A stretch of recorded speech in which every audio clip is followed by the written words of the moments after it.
Don't have, doesn't have বা didn't have এর যে ব্যবহারটা বা এটা অ্যাকচুয়ালি কোন জায়গাতে ইউজ করতে পারি আমরা, সেই জিনিসটা আজকে আমি তোমাদেরকে বোঝাতে চলেছি। Hello friends, welcome back to myself English Motive. Once again I'm going to discuss another important topic of English.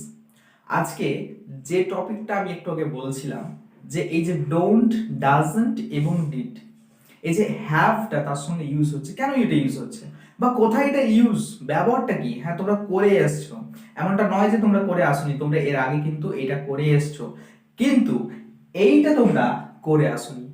তোমরা করেছো, এটা কোথায় ইউজ হয় একটু তোমাদেরকে বিষয়টা বুঝিয়ে বলি। আমরা হ্যাভ ভার্ব করেছিলাম।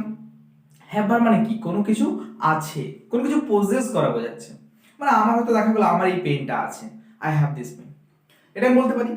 এবারে এই যে হ্যাভ ভার্বটা আমি যখন বলছি, হ্যাভ ভার্বের নেগেটিভে মনে করে দেখো তোমরা কি করেছিলে, যে হ্যাভ এর সঙ্গে বা হ্যাজ এর সঙ্গে একটা নো কে তোমরা ইউজ করেছিলে বা নট বসিয়ে একটা আর্টিকেলস কে তোমরা বসিয়েছিলে, ঠিক তো? মানে কি করেছিলাম, যদি এরকম বলতাম যে আমার পেন নেই, তাহলে আই হ্যাভ নো পেন বা I have not a pen, আমি এটা বলছিলাম। এক্স্যাক্টলি আমরা আজকেও কিন্তু এই জিনিসটার দ্বারা বুঝতে পারবো যে আমরা শুধুমাত্র হ্যাভ ভার্বের নেগেটিভ সেন্টেন্স করার ক্ষেত্রে শুধু হ্যাভ এর পরে নো বসিয়ে বা নট বসিয়ে না করে আমরা এইভাবেও করতে পারি। সেটাই আমরা আজকে শিখবো যে এইভাবে কি করে করতে পারি। হ্যাঁ, যদি একটা সেন্টেন্স মনে করে বললাম যে তোমার একটা গল্পের বই আছে, এটা বললাম। এবারে যখন এটা নেগেটিভ বলছি, তোমার গল্পের বই নেই, তাহলে কি লিখবো আমরা? সেন্টেন্সটা মন দিয়ে দেখো কি লিখতে পারি, you have no story book. You have no story book, জায়গাটা মন দিয়ে বোঝো, you have no story book, ঠিক তো? তাহলে এটা কিন্তু তোমার কারেক্ট সেন্টেন্স, তুমি কিন্তু এটা ইজিলি করতে পারো। কিন্তু যদি এই সেন্টেন্সটাকে আমি ডু বা ডাজ এর সাহায্য নিয়ে করি, তাহলে কি এটা হবে না? অবভিয়াসলি হবে। কেন হবে না? আমাকে তখন করতে হবে ইউ, ইউ এর সঙ্গে ডু ডাজ কোনটা বসে? ডু বসে, যেহেতু এটা থার্ড পারসন সিঙ্গুলার নাম্বার নয়। তাহলে you don't have story book, তোমার স্টোরি বুকটা নেই।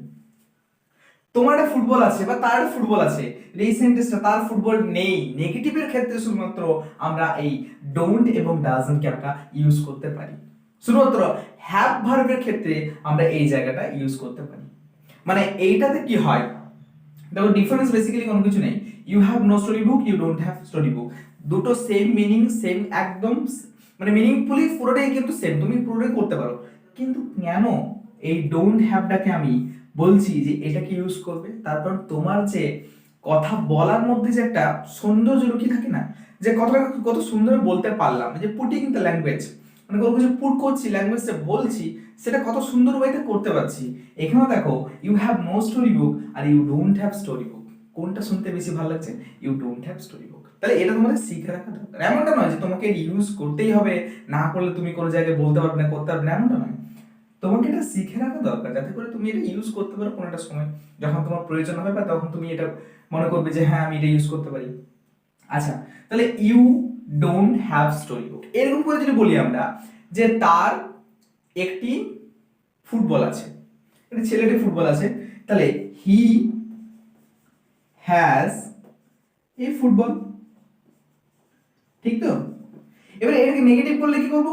হি হ্যাজন্ট, এটাকে এখানে কন্ট্রাকশন আমরা ইউজ করতে পারি, হি হ্যাজন্ট ফুটবল। কিন্তু যদি আমি এখানে ডাজ এর সাহায্য নিই, তাহলে কি করব?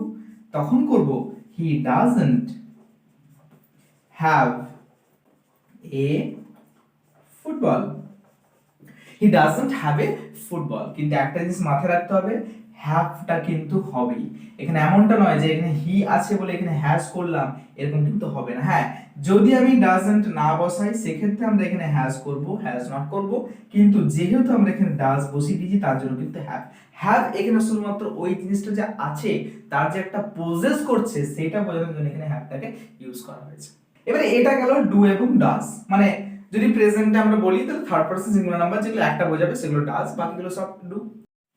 তো দেখো এবার হচ্ছে ডিডটার সঙ্গে যে ডিডন্ট হ্যাভ যেটা করছি, মানে হচ্ছে ডিড নট হ্যাভ যেটা করছি আমরা, সেটা কখন ইউজ হচ্ছে? সেটা পাস্ট ইউজ হবে। যদি বলি তোমার একটা you had a football, you had a football, কিন্তু যদি আমি এখানে ডাজের সাহায্য নিই তাহলে কি করব? তখন করব he hasn't a football, an expensive pen. তোমার দেখা গেল একটা ভালো দামি পেন ছিল, 500 টাকা 1000 টাকা। আচ্ছা, এবারে এটাকে যখন আমরা নেগেটিভ করব তখন কি লিখব? You had not an expensive pen. কেন এখানে নট করলাম? তার কারণ তার পরবর্তী একটা আর্টিকেল রয়েছে, ইজিলি বলতে পারলাম। কিন্তু যদি আমরা এটাকে না বলি, এটা অ্যাবসলিউটলি কারেক্ট, কিন্তু এটাকে না বলে যদি আমরা এই ডিড নট হ্যাভটাকে ইউজ করি তাহলে কি বলবো?